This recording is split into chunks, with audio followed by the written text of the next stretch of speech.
整场比赛最有威胁的球员创造一个点球，再亲自罚丢他，然后就是一直在抱怨。这就是现在维尼修斯的境遇。有人夸赞他是难得的天才，也有人说就是难堪重用的巨婴。我是足球人物区老新人足球司机涵，我们一起聊聊维尼修斯的足球之路。南美人的名字都很长，一般包括教名、父姓和母姓，还有纪念长辈或者圣人的中间名。维尼修斯也不例外，全名就是维尼修斯·若泽·派尚德·奥利弗拉·儒尼奥尔，昵称维尼。2000年7月12日诞生在巴西里约热内卢的圣贡萨洛，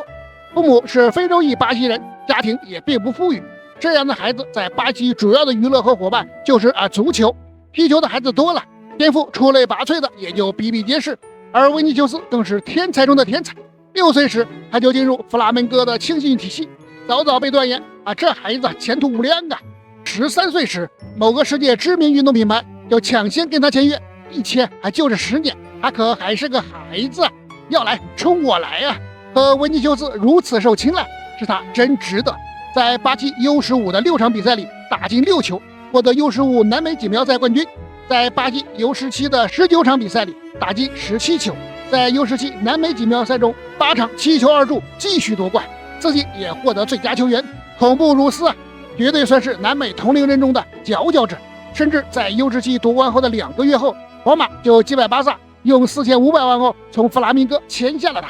但有人说，U17这样的年轻人小事了了，大未必佳，毕竟离真正职业联赛还很远。而维尼修斯似乎也证明了这点。虽然他此时已经在弗拉明戈一线队踢了2场比赛，但职业的联赛和国青队完全不同。维尼修斯的表现不能说是灾难吧，也得说是惨不忍睹。甚至在5-1战胜沙维科恩斯的比赛中，出现了76分钟被换上，但仅仅7分钟之后83分钟又被换下的尴尬场面。要不是看在皇马4500万欧的面子上，必须给维尼修斯一定的机会，也许维尼修斯要打回青年队了。但维尼修斯是不服输的，不断的适应、调整、改变，在偶尔的机会里展示自己。在对维亚尼恩斯竞技的比赛中，他梅开2度，这也是他本赛季唯一一次打满全场。终于在18年去皇马前的半个赛季里，维尼修斯成为弗拉明戈各个战线上的主力，竟然打了32场比赛，10球4助，还贡献了5黄1红，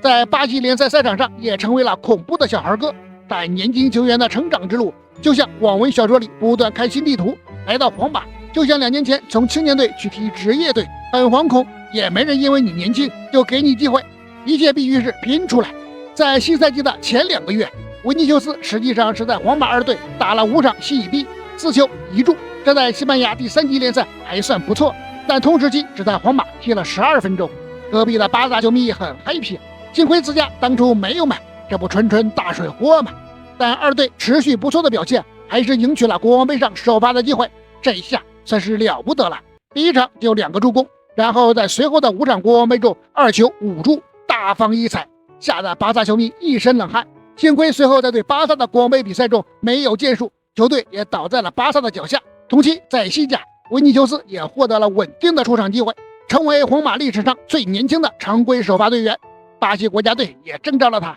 可是上天绝不会让任何一个人随随便便成功。刚刚站稳脚跟的维尼修斯膝外侧韧带撕裂，伤停了2个月，在皇马的初次赛季就这样结束了，总共7球13助攻，但西甲只有1球2助，其余一半是国王杯贡献的。伤愈后的维尼修斯想着按照以前迅速的击溃别人的质疑，稳定自己的地位，但随后的2个赛季对他的质疑却越来越多。西班牙媒体说他一直假摔，队友对他也缺乏信任，甚至有媒体捕捉到本泽马不让门迪传球给维尼修斯的事情。但最主要的是，这2个赛季维尼修斯确实没有多少让人惊艳的表现。19到20赛季5球4助，20到21赛季6球7助。所幸维尼修斯等来了安切洛蒂。维尼修斯在之前有点当独行侠的意思，吃球权需要队友为他扯开空当。虽然维尼修斯在盘带速度和射门方面确实很有天赋，但没有人愿意给他做嫁衣，给他这个机会。安切洛蒂让年纪越来越大的本泽马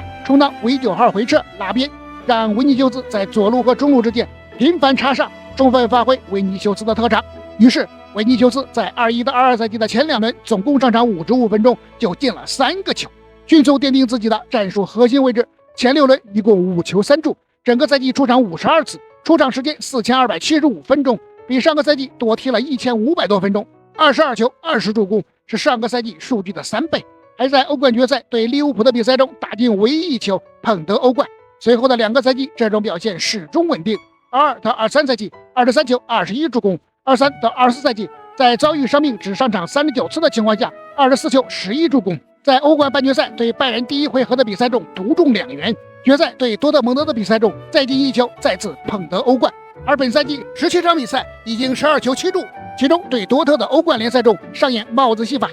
可以说维尼修斯的表现绝对是世界级的，足以击溃别人的质疑了吧？并没有。马洛卡的球迷对他学起了猴子，巴萨球迷对其进行了辱骂，并扔了一根疑似香蕉的物体。足球经纪人佩德罗·布拉沃竟建议他停止像猴子一样跳桑巴舞庆祝。而当他认为自己遭遇种族歧视的时候，西甲主席说西甲没有种族主义。马洛卡队长莱洛曾说维尼修斯拿种族主义当借口，他认为维尼修斯跳舞庆祝本身没问题，但他的其他行为存在冒犯或不尊重其他球员的嫌疑。维尼修斯曾在比赛中对他们说：“你们太差劲了，你们以为你们会赢吗？”确实，维尼修斯本身就是一个针锋相对，甚至有主动攻击倾向的人。在维尼修斯的职业生涯里，一个赛季动辄就是10几张黄牌。在今年西甲第8轮马德里德比中，科克指责维尼修斯跳水，维尼修斯立刻回怼：“我拿了2次欧冠，而你输了2次欧冠，并且持续输出。”自己也曾现场跟瓦伦西亚球迷进行对峙，然后也跟对方球员发生了冲突，